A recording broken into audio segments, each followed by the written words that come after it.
모든 그리스도인들이 제일 좋아하는 찬송이 무엇인지 아십니까? 그 찬송을 조사해 보니까 나 같은 죄인 살리신 그 은혜 놀라워랍니다. 이 찬송이 역사적으로 제일 많이 애창이 된다고 합니다. 이 찬송은 죄인된 내 모습을 용서해 주신 하나님의 사랑과 조화를 이루고 있는 아주 유명한 찬송입니다. 또한 그뿐만 아니라 불확실한 미래를 확실한 보장으로 이끌어주고 있기 때문에 불확실한 이 시대를 살아가고 있는 사람들이 이 찬송을 가장 좋아하고 또 이 찬송을 통해서 은혜를 받는다고 그럽니다.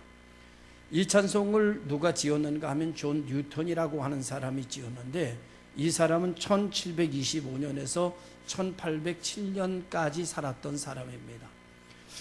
이 사람은 영국 출신인데 이 분은 어렸을 때 11살 때 어머님이 돌아가십니다. 그래서 가게가 기울어져서 학교를 더 이상 다니지 못하고 장사하는 배를 타고 선원으로 취직해서 그곳에서 청소년 시기를 보내게 됩니다. 어렸을 때부터 술과 도박 이런 것들이 몸에 배기 시작했고, 세상에서 있어서는 안 될 쓰레기 같은 인생으로 떨어져 버리고 말았습니다. 언제나 술 취해 있었고, 언제나 노름판에 끼어 있었고, 자기의 인생의 꿈과 비전은 아무것도 없는 채 그는 흥청거리며 살아가고 있었습니다. 그럴 때 어느 날 배 갑판에 책이 한 권 떨어져 있었는데, 그 책을 들어보니까 토마스 에킨패스가 쓴 그리스도를 본받아라고 하는 책이 그 바닥에 떨어져 있었습니다. 그 책을 들어서 공허한 마음을 달래기 위해서 그 책을 읽는데 별로 그 책 재미없거든요. 그런데 그 책을 쭉 읽는데 감동이 오기 시작했습니다. 그리고 그 책을 읽는 가운데 성령께서 역사하시니까 자기 자신의 모습의 처지가 보여지기 시작했습니다.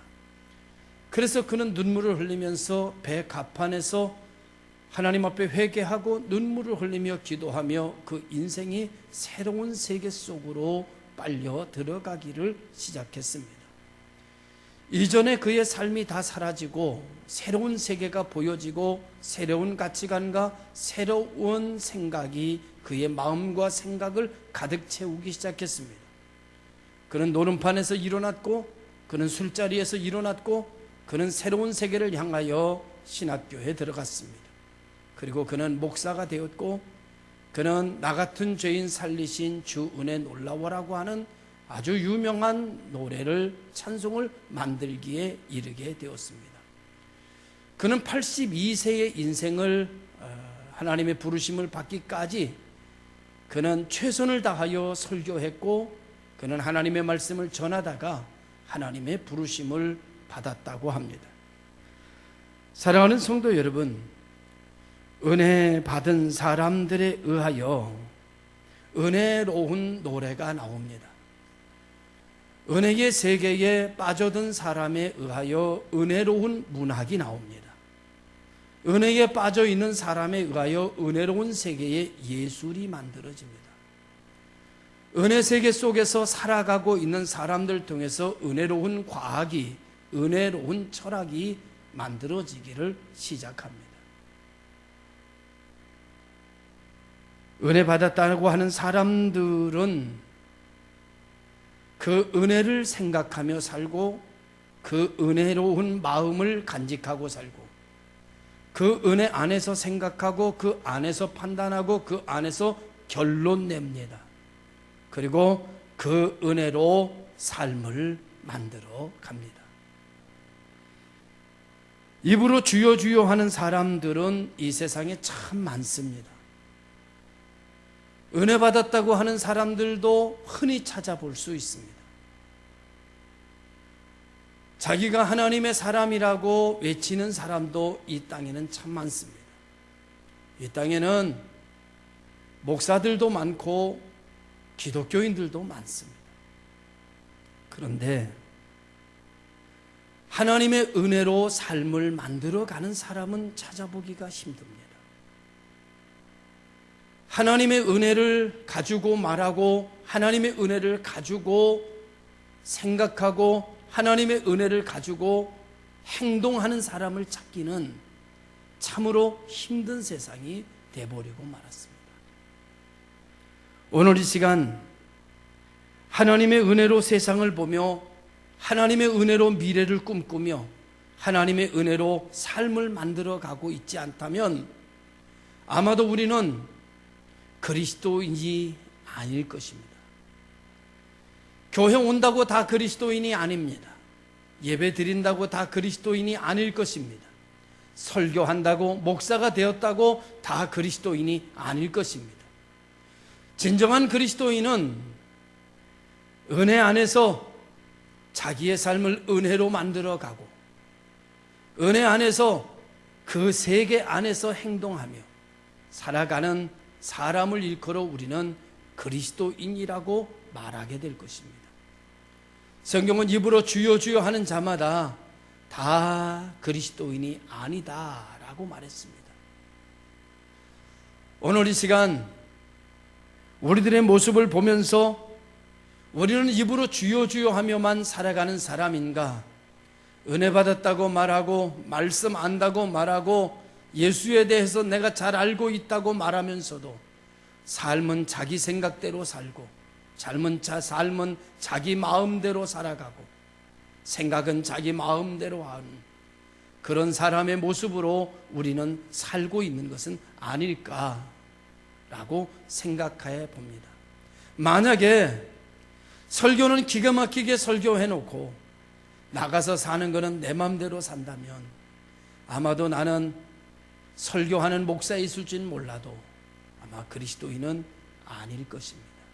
하나님이 나에게 넌 입으로 주여 주여 하는 자지 너는 내 뜻대로 행하는 자가 아니다 라고 말씀하실 것입니다. 세월이 지나고 어느 때쯤 되면 하나님이 쓸 만큼 쓰시다가 하나님이 그냥 버리는 부적갱이 같은 존재가 되어버리고 말 것입니다. 그러나 내가 하나님의 은혜를 생각하고 하나님의 은혜의 세계 속에서 그 은혜를 생각하고 그 마음을 가지고 그러한 것을 결단하고 은혜 안에서 내 삶과 행동, 은혜 안에서 말하고 은혜 안에서 행동하며 은혜 안에서 내 삶을 만들어 간다면 하나님은 내게 말씀하시기를 너는 착하고 충성된 종이다라고 말씀하실 거라는 생각을 갖습니다. 기독교는 은혜의 종교입니다. 은혜의 세계가 열려 은혜로 보고 은혜로 듣고 은혜로 말하고 은혜로 해석하고 은혜로 행동하는 사람들입니다. 어떤 신학자는 말하기를 기독교를 그럼에도 불구하고 라고 하는 종교라고 했습니다. 그럼에도 불구하고 라고 은혜로운 해석을 하는 사람들, 최악의 상태도 최선의 것으로 해석해내는 사람들, 이 사람들이 그리스도인입니다. 이것의 가장 대표적인 사람이 누군가 하면은 사도 바울입니다. 사도 바울은 뭐라고 말했는가 하면은 모든 것이 합력하여 다 선이 될 것이다 라고 해석했습니다. 약점도 죄도 넘어짐도 실수도 결국은 선이 되게 될 것이다 라고 해석함으로 그는 우리에게 희망을 말하고 산 소망에 대해서 이야기해 주었습니다. 오늘 우리는 우리들의 인생을 무엇으로 해석하며 살아가고 있습니까? 은혜 안에서 은혜의 세계로 해석하며 은혜의 세계로 만들어가고 계십니까? 그렇게 삶을 만들어 가신다면 하나님의 놀라운 역사가 여러분과 나에게 펼쳐지는 세계가 이루어지게 될 것입니다. 오늘 성경의 예수님의 족보를 통해서 우리에게 보여준 사람들처럼 우리에게도 그와 같은 역사로 함께해 주실 것을 믿습니다. 오늘 성경은 예수님의 족보입니다. 이 족보가 나오면 읽기 싫습니다. 무슨 뜻인지도 잘 모르겠습니다. 그러나 여러분, 한 가지 뜻을 여러분에게 말씀드리죠. 그것은 오늘 이 족보에는 큰 산과 같은 믿음의 거장들이 있습니다. 그런가 하면은 믿음의 거장이 아닌 낙호의 의미 이상의 더 이상의 의미가 없는 사람들도 기록되어 있습니다. 오늘 아무런 믿음의 대단한 삶을 살지 않고 낳고 하는 사람의 의미는 무엇일까요? 만약에 그가 그 후손을 낳지 않았다면 다윗이 있을 수 있을까요? 그가 낳고는 위대한 것입니다. 그것은 또 다른 말로 말하면 연결고리입니다. 연결고리 없는 다윗은 불가능합니다. 연결고리 없는 히스기야는 불가능합니다. 연결고리 없는 요셉은 이 세상에 나올 수가 없습니다. 연결고리는 참 중요합니다. 하나님은 오늘 이 성경을 통해서 우리들에게 말씀하십니다. 너희들도 은혜로운 연결고리가 되어주라. 이 시대에 누구를 만나든지 두 눈이 감겨서 세속화되어 온 사람, 입으로만 주여 주여 하며 사는 사람, 믿는다고 말하고 은혜 받았다고 말하지만 사는 것은 자기 마음대로 살고 자기 성격대로 살아가는 사람들을 향하여 너는 은혜의 세계를 열어주는 고리가 되어줘라 라고 말씀하고 있습니다. 엄청난 믿음의 삶을 살지 못해도 대단한 예배당을 지어서 봉헌하고 엄청난 선교의 어떤 효과를 나타내는 일로 쓰임받지 못해도 바로 옆에 있는 사람에게 은혜의 연결고리가 되어주는 사람, 기도의 연결고리가 되어주는 사람, 예배의 연결고리가 되어주는 사람, 용서의 연결고리가 되어주는 사람, 이해할 수 있도록 연결고리가 되어주는 사람, 하나님은 오늘 이 사람이 필요합니다.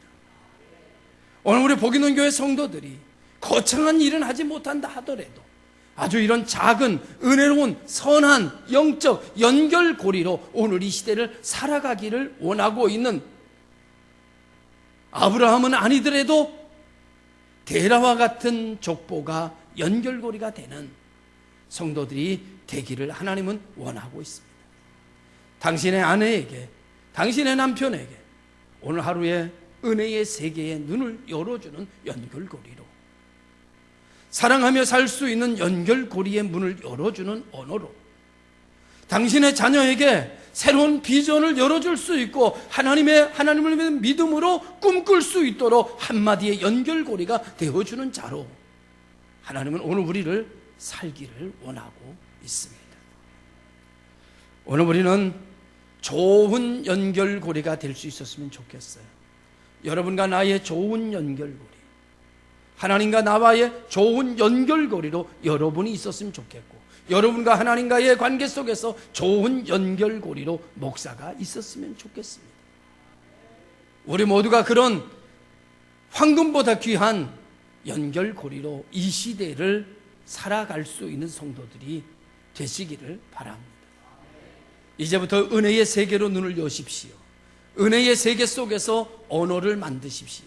은혜의 세계 속에서 기도하십시오. 은혜의 세계 속에서 꿈꾸십시오. 은혜의 세계 속에서 교제하십시오.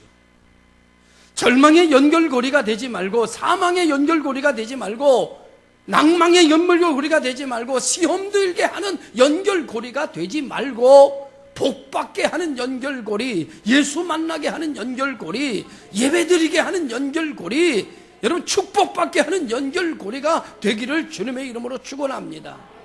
이번 추석을 통하여 우리 모두는 그런 연결고리로 살았다고 믿습니다. 입으로 주여 주여 하는 사람이 아닌 실질적 삶을 통해서 좋은 연결고리로 살아가는 사람들, 이 사람들을 일컬어 족보의 연결이다라고 해석할 수가 있습니다. 오늘 성경에 나오는 몇 사람을, 오늘 족보에 나오는 몇 사람을 통해서 보면 첫째가 아브라함입니다. 아브라함의 민족의 기원은 하비루라고 하는 이름인데, 이 하비루라고 하는 이름은 어떤 이름인가 하면은 사막 언저리를 떠돌아다니는 무리들이라는 뜻입니다. 나라 물론 없습니다. 정착지 물론 자기 땅이 아닙니다. 그래서 얘들은 센터 중심이 아닙니다. 사이드맨입니다. 오늘 우리가 센터맨이 아니고 사이드맨인 것처럼, 여러분 인생이 어떻습니까? 여러분 인생이 지금까지 살아오면서 나는 센터맨, 센터우먼으로 살았다라고 생각하는 사람 그리 많지 않을 것입니다. 저 스스로를 봐도 저는 센터맨이 아니라 사이드맨이었습니다. 저는 변두리 인생이었습니다. 저는 곡식이 아니야, 나는 잡초였습니다. 그 잡초에게, 변두리 인생에게 하나님의 말씀이 임하였습니다. 그리고 변두리 인생이었던, 사망에 얹어 사막의 테두리를 돌아다니며 사는 변두리 인생이었던 하비루였던 아브라함에게 하나님의 은혜가 임했습니다. 하나님의 말씀이 임했습니다. 그 하나님의 말씀이 임하고 하나님의 은혜가 임한 이 아브라함은 새로운 세계를 보게 됐습니다. 새로운 세계를 듣게 됐습니다. 새로운 축복을 알게 됐습니다. 그는 지금까지 살아왔던 모든 인생의 모든 것을 내려놓고 하나님의 말씀을 생각합니다. 하나님의 말씀으로 생각합니다. 하나님의 말씀을 마음에 품습니다. 그리고 하나님의 말씀으로 세계를 봅니다. 하나님의 말씀으로 미래를 예측합니다. 하나님의 말씀으로 결단합니다. 하나님의 말씀으로 행동합니다. 그가 가는 새로운 세계, 은혜로운 세계, 말씀의 세계, 언약의 세계, 하나님의 축복의 세계를 가지고 움직여졌을 때 그는 하비루의 인생이 아니라 중심적인 사람이 바뀌어지고 있습니다. 할렐루야. 오늘 우리의 변두리 인생 같은 우리의 인생이 중심적인 하나님의 초점인 하나님의 중심이 될 수 있는 길은 하나님의 은혜의 세계 속에서 그 은혜의 세계를 가지고 내가 묵상하는 것입니다. 은혜의 세계를 가지고 살아가는 것입니다. 은혜의 세계를 가지고 행동하는 것입니다. 결단하는 것입니다. 그리고 나아갈 때에 여러분 가는 곳곳마다 아브라함은 거부가 되도록 하나님이 책임져 주셨고 지켜주셨습니다. 오늘 아브라함은 쉽게 결정할 수 있는 사람이 아니었습니다. 아브라함은 떠돌이 인생이었고 떠돌이 인생으로 살다가 그는 아버지 데라를 통해서 우상을 만들어 파는 직업을 갖게 되었습니다. 그는 간신히 정착하게 되었고 간신히 그는 단골 손님까지 맡게 되었고 그는 먹고 사는데도 큰 지장이 없든 이제는 떠돌아다니지 않아도 정착해서 사업을 하면서 돈 벌면서 살 수 있는 자리가 막 정착될 쯤 하나님이 그에게 찾아오셨습니다. 그리고 떠나라고 말씀하셨습니다. 어디로 떠나? 새로운 세계로. 어떤 게 새로운 세계입니까? 내가 지시하는 땅으로입니다. 여러분, 하나님의 세계는 신세계입니다. 우리의 세계가 아닙니다. 하나님이 말씀하시는 세계는 신세계입니다. 하나님의 언약은 신세계입니다. 이 땅의 영향권 속에 있는 세계가 아니라 하나님이 직접 통치하시고 하나님이 직접 다스리시고 하나님이 직접 임재하시는 그러한 세계입니다. 아브라함에게 하셨듯이 오늘 우리들에게도 이와 같이 예수 그리스도를 통하여 하나님의 임재의 세계로 들어가라고 말씀하고 있습니다. 변두리 인생이 아니라 하나님의 나라에서 천하보다 더 귀한 존재로 새로운 세계를 열어갈 것에 대해서 하나님은 우리에게 말씀하고 있습니다. 할렐루야. 하비루 인생이 아니라 이제는 가나안 땅의 중심에서는 젖과 꿀이 흐르는 땅을 소유하는 성도들이 되시기를 주님의 이름으로 축원합니다. 아브람이 아닌 아브라함으로 변화되는 새로운 세계가 열려지기를 주님의 이름으로 축원합니다. 야곱은 어떤 사람입니까? 야곱도 마찬가지입니다. 그는 선천적으로 장남이 아니었습니다. 그는 장자의 축복권을 받을 수 있는 사람이 아니었지만 그는 하나님의 말씀에다가 자기를 맞추려고 노력하는 사람, 하나님의 말씀으로 세계를 꿈꾸는 사람, 하나님의 언약으로 자기 미래를 계획하는 사람, 그는 기도하는 사람, 문제가 있을 때마다 하나님이 문제의 해결자라고 믿는 사람, 죽음의 위협 속에서도 하나님 앞에 끝장을 보겠다고 죽어도 하나님 앞에서 죽고 살아도 하나님 앞에서 살겠다고 결단하고 하나님의 이름을 응답이 올 때까지 부르는 사람, 하나님은 그를 변두리 인생이 아닌 민족의 가장 중요한 자로 하나님이 세우고 계시는 것을 보게 됩니다. 우리는 환경을 뛰어넘고 싶습니다. 사업하는 사람은 지금 사업하는 것보다 좀 더 뛰어넘은 사업이 되었으면 좋겠다고 생각을 합니다. 제가 예언할게요. 40대 이상, 50대 40대 넘어 50대 이상 사업하든 직장 다니든 그 이상은 여러분에게 없습니다. 지금까지 열심히 살아와서 만든 그 이상은 여러분에게 없습니다. 여러분은 그 이상을 꿈꾸지만 절대 여러분의 사업은 그 이상을 가지 못할 것입니다. 지금 여러분이 만든 게 최상입니다. 여러분의 그릇이 만들 수 있는 최상은 여기까지입니다. 더 이상은 여러분에게 없습니다. 꿈은 꾸지만 꿈대로 안 됩니다. 지금까지 젊은 청춘과 에너지를 바쳐서 만들어온 여기, 이제 여러분의 인생은 여기를 머물고 내리막길을 걷게 될 것입니다. 그럼에도 불구하고 우리는 우리의 인생의 꿈을 꿉니다. 장사하는 사람도 꿈꾸고 사업하는 사람도 꿈꾸고 직장 다니는 사람도 뭔가 꿈을 꿉니다. 더 나은 것이 될 거라고 생각하지만 절대 저 나은 것은 여러분에게 없습니다. 제가 예언하는 거예요. 없어요. 여러분은 지금 사는 게 거기까지가 여러분의 마지노선이에요. 자, 이제 절망적이잖아요. 이거를 넘어서려면 어떻게 해야 되느냐? 그거는요, 딱 하나가 있습니다. 그건 여러분이 여러분을 넘어서야 됩니다. 다시 말하면 내가 나에게 머물러 있는 한 더 이상의 희망은 없습니다. 그러나 내가 나를 넘어설 수 있다면 거기엔 새로운 세계가 열려지게 되는 것입니다. 여러분이 상상할 수 없는 세계가 펼쳐질 수 있습니다.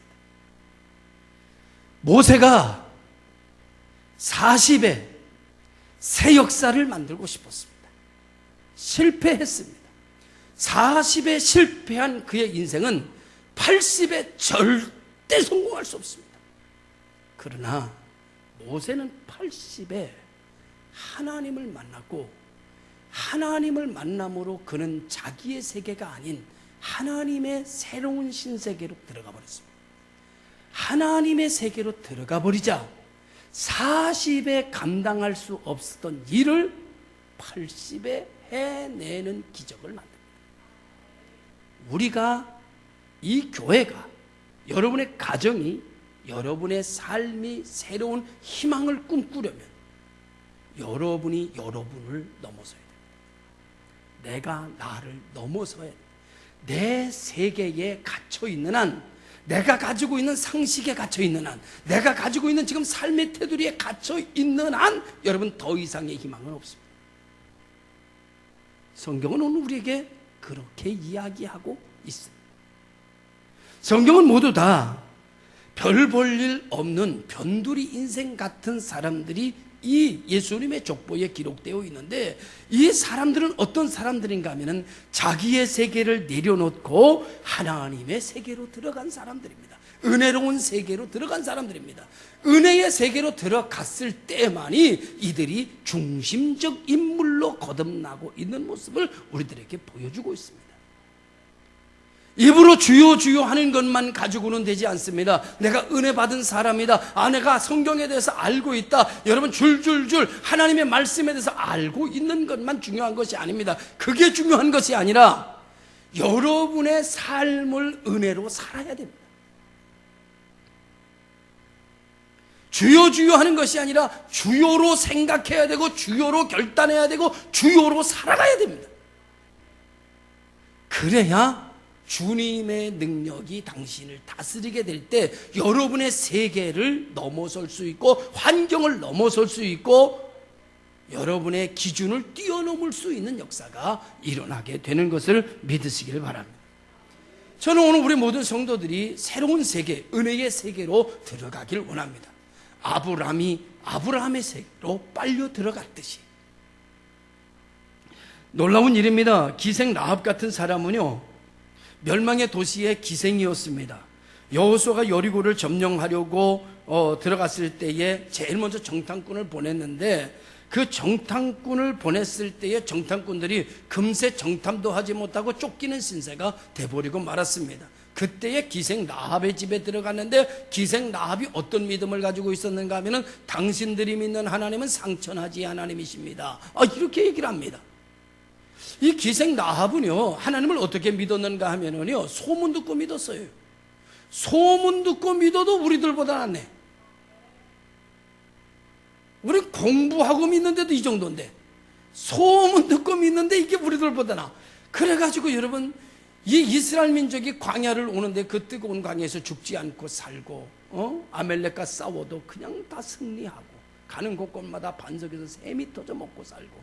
야, 이들은 누구도 세상에 있는 사람들 누구도 인간의 힘으로는 감당할 수 없는 하나님의 백성들이다. 그 하나님은 상천, 하늘을 다스리시고 땅을 다스리시는 상천하지의 하나님이시다. 이렇게 믿었습니다. 그런데 말이죠, 이 하나님의 사람, 이 하나님의 자기가 그렇게 믿었던 사람들이 자기 성 안으로 들어왔는데 결과는, 현실은 어떻게 됐는가 하면 쫓기는 신세의 사람이 되었습니다. 자, 내가 믿는 것과 지금 눈에 보여지는 것이 전혀 반대입니다. 내가 믿는 대로 상천하지 하나님이셨으면 이들이 쫓기는 신세가 되면 안 되는 겁니다. 그렇잖아요? 내가 믿는 하나님은 이들을 도와주신 하나님 상천하지 하나님이라고 믿었는데 실제 보니까 이 사람들은 사람들에게 쫓겨서 죽을지 살지 모르는 사람들로 자기를 만나게 됐습니다. 그런데 말이죠, 기생 라합은 환경에 흔들리지 않습니다. 사람 때문에 시험 들지를 않습니다. 그는 여러분, 쫓겨온 정탐꾼들에게 하나님을 소개합니다. 정탐꾼들에게 오히려 하나님을 얘기해요. 당신들의 하나님은 상천하지 하나님이시다. 정탐꾼들 자체가 쫓기는 신세가 되어 두려움에 사로잡히고 염려에 사로잡히고 근심에 사로잡히고 불안과 초조에 사로잡힌 그들에게 오히려 기생 라합은 믿음의 고리가 되어줍니다. 당신들의 하나님은 상천하지 하나님이시다. 그렇게 말만 한 게 아닙니다. 상천하지의 하나님이라는 믿음을 가지고 그 믿음에 목숨을 걸고 이들을 숨깁니다. 여러분, 내 믿음 믿고 갈 거냐?